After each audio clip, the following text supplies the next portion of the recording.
Os principais nomes do cenário político passam por aqui. Café com Política. Hoje, recebendo o deputado federal Pedro Errara, deputado pelo Patriotas. Olá, deputado, tudo bem? Obrigado por estar conosco nessa nova fase agora da FM O Tempo. Obrigado, Guilherme, obrigado. É sempre um prazer estar aqui com vocês e discutindo política aqui com o nosso público mineiro. Bom dia, deputado. Prazer ter o senhor aqui agora nessa nova fase, como diz Guilherme. Deputado, deixa eu começar abordando um caso que na última semana foi bastante relevante, claro, para o noticiário mundial. Acho que ele superou todas as expectativas, infelizmente, do que a gente podia imaginar sobre casos de racismo. O senhor está com uma proposta, um projeto de lei sobre casos em que clubes possam ser multados se omitirem em casos de racismo. Eu queria que o senhor explicasse exatamente como isso se daria. É uma punição que vai no desportivo, ela vai para quem está na formação de base, ela atinge os clubes de futebol, ela atinge todas as categorias desportivas. O que exatamente o senhor está propondo? Guilherme, é basicamente o seguinte: é lógico que nas situações de racismo ou de crimes congêneres, quem tem que ser responsabilizado são as pessoas que praticam esse ato. Só que infelizmente a gente vê que em algumas circunstâncias isso tem acontecido infelizmente nos clubes, nas ligas, nas entidades, que muitas vezes aquelas pessoas, aquelas entidades que estão relacionadas, elas se omitem daquilo. A situação do Vini Júnior, embora aconteça na Espanha, ela traz uma reflexão que também é válida aqui para o Brasil, que é a seguinte: diante de todo aquele absurdo que estava acontecendo, não seria mais adequado o clube ele ter tomado algum tipo de posicionamento anterior, a própria liga que estava organizando, a administração do estádio? Então esse projeto de lei diante dessa omissão, diante dessa falta de atuação de clubes, de entidades, nessas situações em que eles podem fazer esse tipo de interferência, eles têm que ser responsabilizados caso uma situação semelhante aconteça aqui no Brasil, e tenha acontecido, para que eles sejam obrigados, para que eles sejam coagidos, ainda que pela parte financeira, a tomar esse tipo de atitude. Quando a gente tem, por exemplo, uma briga no estádio, duas torcidas organizadas brigam, ou a gente tem algum tipo de lançamento de objeto no campo, e aí aquela torcida, ela é responsabilizada, o clube é responsabilizado, ele perde o mando de campo diante daquele comportamento selvagem. Uma situação dessa é uma situação ainda mais grave, que a gente está ofendendo ali valores, está ofendendo a dignidade daquela pessoa. Então nada mais óbvio também para que eles também possam ser responsabilizados, no intuito que eles fiquem preocupados em cobrar, em controlar ali seus torcedores, e para que isso não aconteça. É uma caça às bruxas aos clubes e às entidades? De forma alguma. É justamente para hoje esse vácuo legislativo que a gente tem nessas situações específicas de omissão dos clubes ou das entidades, para que isso daí possa acontecer de uma forma mais correta e para que esses lamentáveis casos de racismo eles sejam encerrados de uma vez por todas. E não é, deputado, uma caça às bruxas, como o senhor citou aí, até porque nós temos visto exemplos de times, as equipes que estão tentando de alguma forma aí fazer uma campanha contra o racismo. Vimos isso nos times mineiros nesse fim de semana, Cruzeiro lá no Rio de Janeiro junto à torcida do Flamengo, ontem também no Mineirão, o Atlético junto com o Palmeiras e tantas outras equipes. Essas punições que o senhor cita aí, ou essa necessidade dessas punições, elas precisam ser discutidas de forma mais urgente, O senhor trouxe a informação aí, o exemplo aí das torcidas organizadas também, mas a gente sabe que essas punições são falhas muitas vezes. O exemplo melhor é esse mesmo das torcidas organizadas. A gente vê os julgamentos aí acontecendo anos depois de casos que têm mortes. Tivemos isso agora recente, num caso envolvendo as torcidas organizadas de Atlético e Cruzeiro. Para o caso do racismo, a ideia é que as punições sejam, de fato, efetivas e rápidas?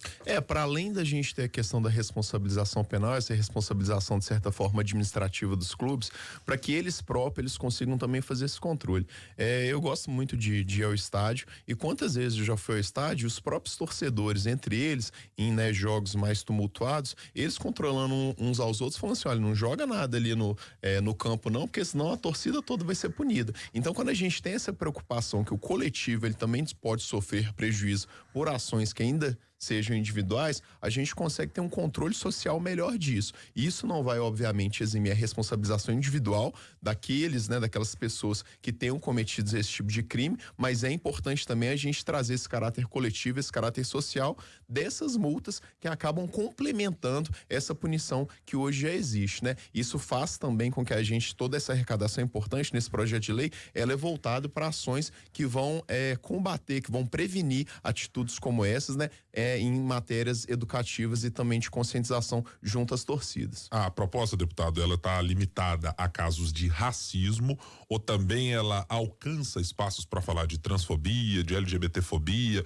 e outros tipos também de ofensas a outras pessoas? Inicialmente a gente tinha feito a previsão só para casos de racismo, mas a gente até recebeu a sugestão, né, de aumentar para casos também de transfobia e de outras situações congêneres, e a nossa ideia é fazer essa emenda no texto para que também contemple essas outras, né, hipóteses de crimes aí, né, que ofendam de alguma forma a dignidade das pessoas. Deputado, semana agitada em Brasília, né? Falávamos há pouco com o nosso correspondente lá em Brasília, o editor de O Tempo em Brasília, Ricardo Corrêa, sobre a semana que tem votações importantes e prazos que estão vencendo aí. Queria que o senhor fizesse uma análise de como está o cenário lá em Brasília nesses primeiros meses do ano, tendo em vista também que nós vamos entrar aí no mês de junho, já daqui a 2 dias. Olha, eu acho que é um cenário muito complicado, porque quando o presidente Lula ele assumiu, eu imagino que ele tenha, né, se preparado para um congresso que seria um congresso mais passivo na opinião dele, e o que ele tem encontrado realmente é um congresso mais combativo. Eu sempre digo, né, a postura que eu tenho adotado no Congresso Nacional é sempre uma postura de sensatez, de votar realmente a favor daquilo que é benéfico para a população e também de ser oposição naquilo que não faz sentido. Mas o que a gente observa é que dentro do próprio governo parece não haver um alinhamento muito estreito entre as situações. Eu estive na semana passada com a ministra Marina Silva na audiência pública que ela realizou junto à Comissão de Meio Ambiente, e a gente vê, né, assim, um profundo desalinhamento. A questão mais latente agora é justamente a exploração, a possível exploração de pesquisa da Petrobras na região ali da Amapá ali, em que o próprio Lula e Marina Silva, eles entram nessa situação dessa briga. A gente também tem discussões importantes relacionadas à questão do marco temporal, né, das terras indígenas, que também é uma pauta que ela tem entrado muito em evidência. E o que eu digo sempre é o seguinte, né, o governo, acho que ele tem se comportado de uma maneira bastante estranha, que ele não tem conseguido estabelecer um diálogo adequado com o Congresso e por isso tem sofrido derrotas importantes. Para muito além dessa lógica, né, distribuição de emendas, que realmente é uma coisa, né, que eu abomino e dessa forma não participo, eu acho que a gente conseguir construir esse diálogo para de fato votar aquilo que é mais importante para a população. Isso tem faltado, tem virado um cabo de guerra, e nesse cabo de guerra acho que todo mundo sai prejudicado. Infelizmente, quem mais sai prejudicado é a população, que ao invés de a gente ter votações que são votações pautadas, né, por aquilo que é melhor, acabam sendo votações sujeitas a desmandos políticos. Pelo menos para mim, né, posso falar por mim, que não participo desse tipo de negociação escusa, tem sido bastante sofrido, porque as pessoas às vezes não entendem que não é sobre ser base ou ser oposição ao governo, é sobre ter o mínimo de sensatez e razoabilidade. Isso muitas vezes é mal compreendido, porque as pessoas não entendem esses movimentos de realmente lutar, né, decidir em cima de critérios técnicos e não somente critérios políticos. O senhor é um parlamentar que tem uma ligação evidentemente estreita com a questão ambiental, em função do quanto atuou nas tragédias que infelizmente tivemos aqui. Aliás, mais do que tragédias, né? A gente sempre às vezes usa essa palavra de maneira errônea. Tem responsabilidades apuradas e muito bem destinadas nesse caso.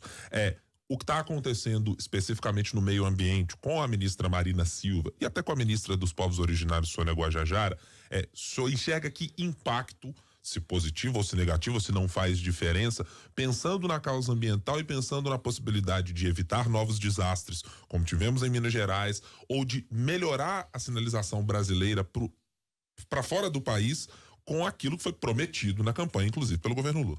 Exatamente, o que eu vejo é uma dissonância em relação àquilo que foi prometido na campanha, enquanto prioridade do governo federal, que é fortalecer, proteger, né, melhor a questão do meio ambiente, o que tem sido feito na prática. A grande polêmica da semana passada foi a situação do marco temporal das terras indígenas. E aí a gente teve primeiro, né, a votação da urgência, e essa semana provavelmente a gente deve ter a votação do mérito. E na votação da urgência, o próprio governo, ele fez a liberação da sua bancada. E isso não faz sentido algum se realmente é uma pauta de proteção deles. E aí as pessoas, muitas delas, né, vieram me atacar nas redes sociais. Você votou a favor? Eu falei assim, gente, votei a favor da urgência, mas sou contra no mérito, entendeu? Embora eu pense que até há condicionantes ali que eles devem ser discutidos, o projeto no cerne realmente ele flexibiliza a questão da proteção das terras indígenas e eu não entendo isso como algo oportuno para a realidade que a gente tem que ter. Mas qual que é o sentido de um governo federal que ele se diz preocupar com essa questão, liberar a sua bancada em relação à urgência? Até muitas vezes de cobranças que eu recebi, né, de eleitores, eu falei assim, gente, votei na urgência, vou votar contra no mérito, mas votei na urgência porque havia compreendido que o consenso dentro da base ele tinha se estabelecido no intuito que eles já tinham conseguido votação para derrubar isso na votação no mérito. Mas agora não faz nenhum sentido um governo tomar uma medida dessa em várias outras pautas, que muito se fala em relação à questão da proteção do meio ambiente. Essa pauta, por exemplo, da mineração, que tem sido uma pauta, né, com a qual naturalmente eu tenho me preocupado muito. Hoje a Agência Nacional de Mineração ela está completamente sucateada e a questão, né, do recurso dentro do relatório de transição do governo é uma área de risco. A gente tem mais de 800 barragens em Minas Gerais, menos de 40 fiscais para fiscalizar tudo isso. Então, assim, não tem como a gente ter um sistema que ele funciona adequadamente se a gente não tem uma estrutura de fiscalização adequada para isso. Isso só são alguns exemplos, né, de um governo que diz proteger o meio ambiente, mas infelizmente na prática ele não tem realizado isso. E a maior prova disso é que a própria ministra do Meio Ambiente, a ministra Marina Silva, ela tem se sentido encurralada dentro das suas ações. Logicamente, como qualquer ministra, tem ações dela, né, que eu acho que são muito pertinentes, tem outras ações que eu tenho um leve divergência em relação à questão política, mas ela mesma, e tem ficado muito nítido dessa angústia dela durante a audiência lá na Comissão do Meio Ambiente, do tanto que a atuação interministerial tem sido pouco harmônica. Então, assim, por isso que a gente está lá para fiscalizar, para exigir, para tentar, né, efetivar uma proteção ao meio ambiente que ela seja mais efetiva e mais sensata. O senhor citou essa questão das minerações e vem uma pergunta de Betinho, do André Carvalho, que ele fala, olha, gostaria de saber do deputado, pela experiência que ele viveu em Brumadinho, se houve alguma possibilidade de culpados pela tragédia, realmente que eles sejam realmente julgados, condenados, paguem pelos erros, esses erros que resultaram aí nessa tragédia, nesse crime em Brumadinho? Eu vejo essa possibilidade, a nossa luta é por isso, né? Brumadinho foi um crime, não só Brumadinho como Mariana, há responsabilidades que já foram apuradas e comprovadas, há necessidade também de reformas estruturais também dentro dos nossos sistemas. Quando a gente fala do sistema, né, de informação de barragens, boa parte das informações que estão lá são informações que elas são fornecidas pelas próprias empresas e elas necessitam, né, de serem fiscalizadas, né, pelos órgãos responsáveis. Então, se uma empresa ela coloca lá, por exemplo, que tem 30 pessoas na área de risco, mas na verdade tem 200, esse tipo de confrontamento de informação tem que ser feito pela agência reguladora. O que infelizmente hoje a agência reguladora, não por má vontade, né, eles fazem até um trabalho ótimo, mas por uma falta de pessoal, de recurso, de estrutura, não consegue ser feito. E ainda em relação a isso, a gente também prestar muita atenção em como que está sendo feito o licenciamento ambiental e a discussão também da legislação atinente a isso, não só em nível nacional, até em nível estadual. Eu tenho, né, acompanhado muito de perto também a situação na nossa serra também, em relação à mineradora Tamisa, porque isso, né, a gente fazer esse acompanhamento, a gente verificar realmente o que está sendo discutido é fundamental. Só que Belo Horizonte, Minas Gerais, tem se tornado uma terra de parlamentares lacradores e não de políticos, né? Isso é muito triste pelo seguinte, porque todo o trabalho que precisa ser feito, ele é um trabalho de articulação, ele é um trabalho de bastidores, ele é um trabalho de acompanhamento que dá muito trabalho, né? Eu fico trabalhando 12, 14 horas por dia, às vezes em reuniões e acompanhamentos, enquanto tem muita gente que está preocupado só em fazer vídeo pro YouTube, só em fazer polêmica. Então a gente precisa, antes de mais nada, tornar a política uma atividade mais profissional para que as atividades de fiscalização, para que as atividades de participação legislativa, para que as discussões nas comissões sejam discussões pautadas de forma também qualificada, o que infelizmente não tem acontecido.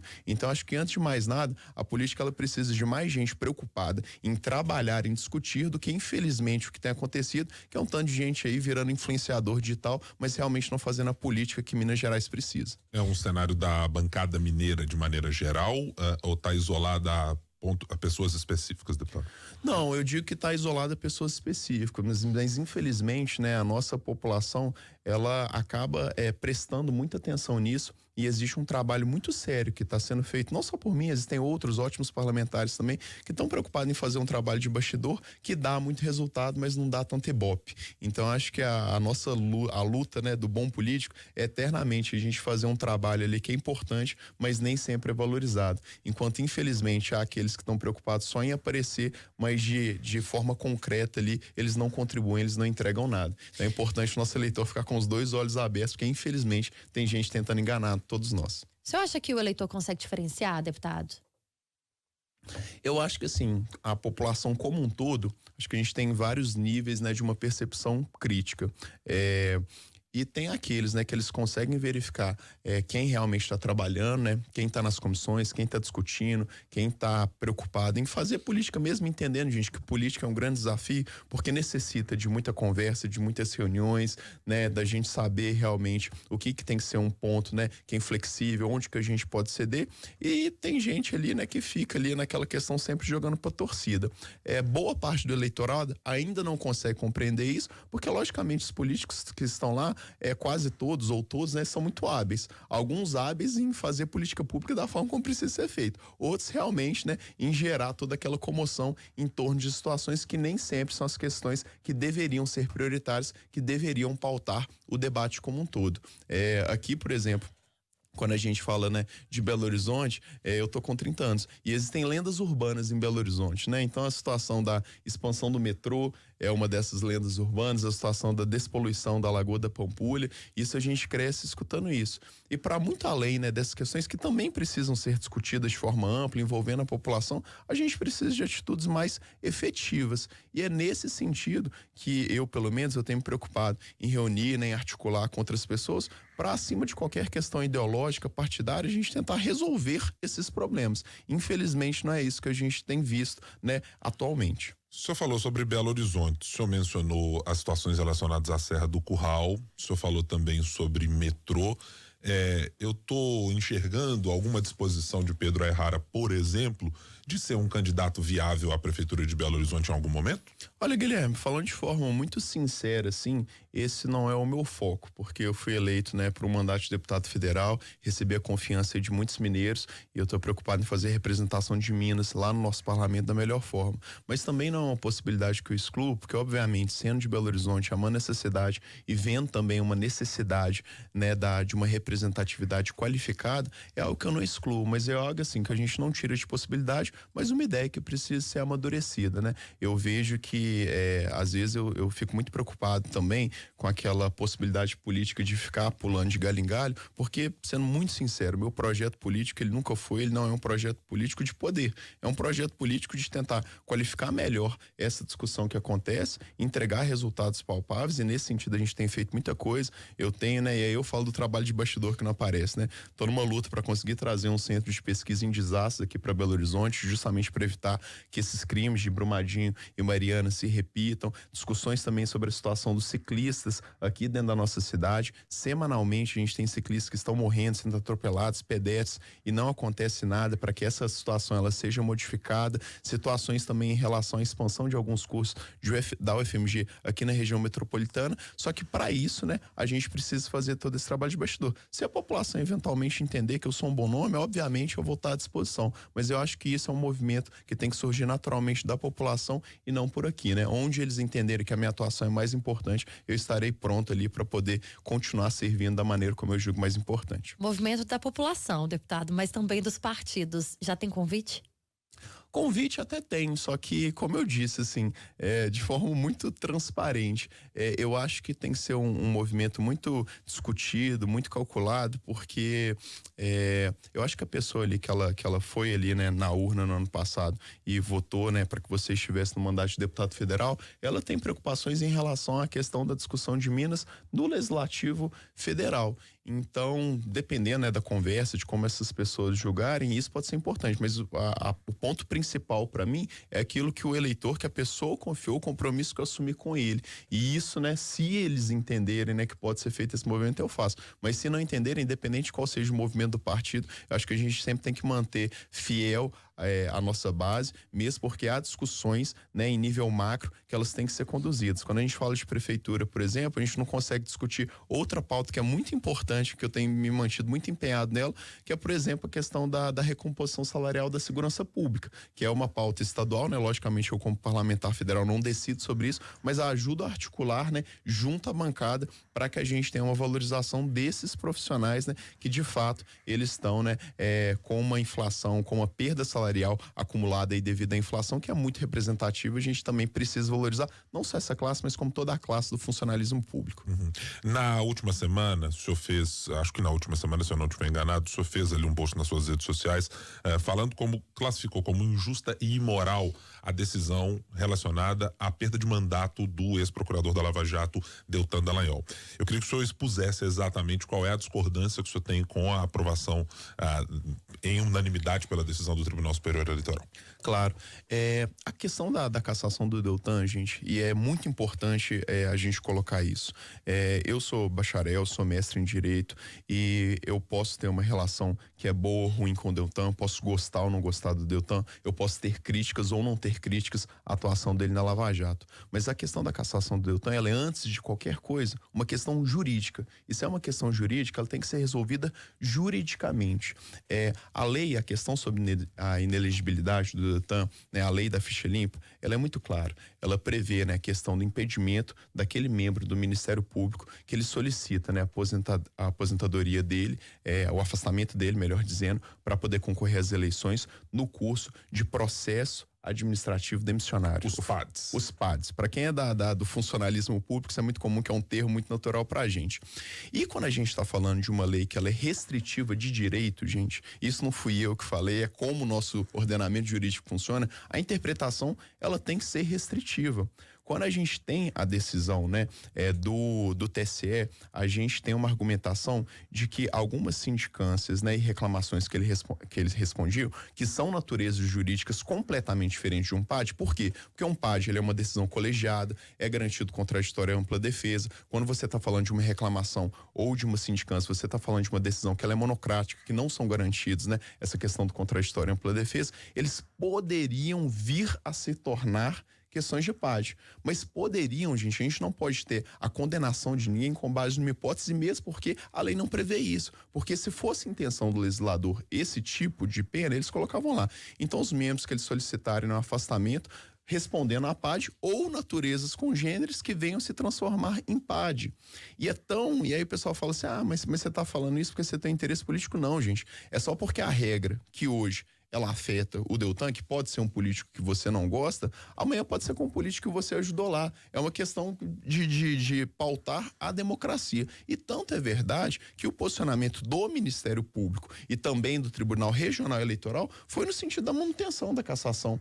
Então a grande questão é porque, como o Deltan, ele é uma figura que naturalmente é uma figura que se tornou muito polêmica pela atuação dele da Lava Jato, as pessoas, né, elas estão com um sentimento de vingança em relação ao eventual descontentamento com a atuação dele no Lava Jato, querendo fazer justiça nessa situação. E como eu disse, não se trata, gente, de eu ter ou de não ter críticas à atuação dele da Lava Jato. Se trata de uma questão jurídica. E juridicamente, e existem inúmeros juristas, ex-ministros do STF, professores aqui de várias universidades renomadas, que também são contra isso, porque a gente está falando de um tipo de interpretação jurídica, né, utilizando a analogia, utilizando ali, né, uma interpretação extensiva, que nesse tipo de situação é vedado pelo ordenamento jurídico. Então, assim, o meu ponto é único e exclusivamente pela aplicação das regras do jogo. Se o Deltan ele for condenado em alguma situação cuja pena prevista seja de cassação ele tiver feito errado, vocês podem me cobrar. A primeira pessoa que vai ser a favor da cassação dele serei eu. Só que nessa situação não é devida a cassação,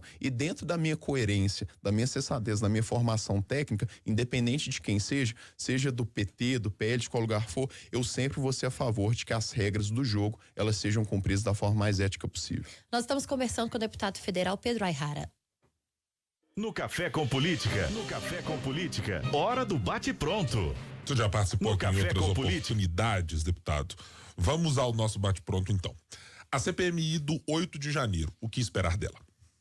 Que os punidos, que os responsáveis sejam punidos independente de lado. É isso que a gente precisa. A gente precisa de menos ideologia, de mais responsabilização feita com ética, feita com seriedade. A discussão sobre a recomposição salarial das forças de segurança em Minas. Essa discussão tem sido boa ou ruim?